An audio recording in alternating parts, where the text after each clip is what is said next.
जय श्री हरि। तब श्रुतदेव जी कहने लगे कि शंख मुनि और व्याध दोनों बड़े विस्मित हुए। तब शंख मुनि ने पूछा, तुम कौन हो और तुम्हारी दशा ऐसी कैसे हो गई थी? हे सौम्य, किस कर्म से तेरी ऐसी शुभ बुद्धि हो गई और अकस्मात तेरी मुक्ति कैसे हो गई? यह सब हमें बताओ। शंख मुनि के इस प्रकार पूछने पर वह दंडवत पृथ्वी पर गिरा, सिर झुकाकर हाथ जोड़कर कहने लगा, मैं प्रयागराज का निवासी कुशीद मुनि का पुत्र, ब्राह्मण रूप यौवन विद्या में बढ़ा चढ़ा, बहुत बोलने वाला, धनवान तथा सदा मत से गर्वित रहता था। मेरा नाम रोचन था। आसन, निद्रा, लोकाचार्य, ब्याज लेना, यही मेरा व्यापार था। मेरी किसी पर श्रद्धा नहीं थी। इस तरह से मेरा बहुत समय नष्ट हो गया। वैशाख के महीने में जयंत नाम के ब्राह्मण भगवान के प्यारे वैशाख मास के धर्म की कथा सुनाया करते थे, जहाँ चारों वर्ण के हजारों स्त्री पुरुष प्रातःकाल स्नान व मधुसूदन भगवान का पूजन कर कथा सुनते थे। मैं उस सभा में पगड़ी पहन पान चबा वहाँ का कौतुक देखने को जाता। वहाँ जाकर कभी हंसी कभी निंदा करता। ऐसी लोक बातों से सब श्रोताओं का मन चलायमान हो जाता। उसी दोष के कारण मेरी बुद्धि नष्ट हो गई, आयु क्षीण हो गई और 14 मदंतर तक भयंकर नरक में रहा और 84 लाख योनि भोग कर अब मैं इस विशाल वृक्ष की कोटर में महाक्रूर सर्प की योनि या निवास कर रहा हूँ। हे विप्रे, अपने पूर्व जन्म के कर्मों के फल से 10 सहस्त्र वर्ष से निराहार निवास कर रहा था कि दैवयोग से आपके मुख कमल से निकली कथा को चक्षु गोलक द्वारा सुनने से मेरे सब पाप दूर हो गए और सर्प योनि छोड़ दिव्य देह धारण कर आपकी शरण में आया। मैंने तो कहीं कोई उपकार नहीं किया, फिर सज्जनों का संग कैसे हुआ? अब आप मेरे ऊपर अनुग्रह करो, जिससे धर्म से मेरी बुद्धि हो, सुंदर गति मिले और सच्चरित्र साधु महात्माओं की संगति मिले, भगवान विष्णु में मेरी प्रीति हो और उनको मैं कभी ना भूलूं। इस प्रकार अनेकों स्तुति कर हाथ जोड़ सिर झुकाकर वह मनुष्य के आगे चुपचाप खड़ा रहा। शंख मुनि ने प्रेम में भर उसको दोनों हाथों से उठाया और उस पर अनुग्रह कर भावी वृतांत कहने लगे।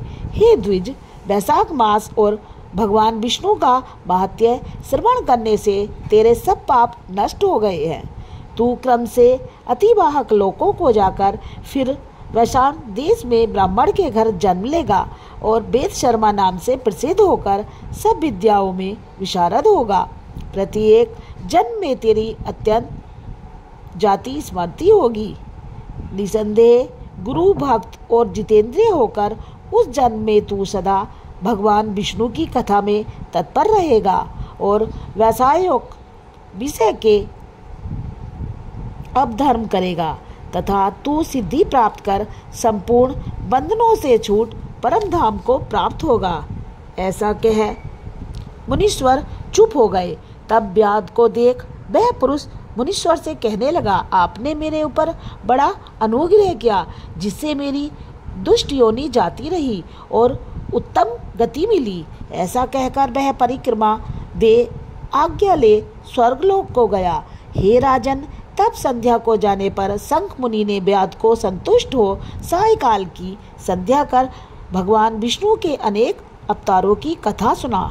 रात्रि के शेष भाग को व्यतीत कर ब्रह्म मुहूर्त में नित्य कर्मों से निश्चिंत हो प्रसन्न मन से व्याध को बुला उसके सिर पर प्रोक्षण कर राम ये कह दो अक्षर का मंत्र जाप करने पर मरण पर्यंत इन्हीं धर्मों के करने का उपदेश दिया और कहा, इससे तेरा जन्म वाल्मीकि ऋषि के कुल में होगा और तू वाल्मीकि नाम से इस लोक में प्रसिद्ध होगा।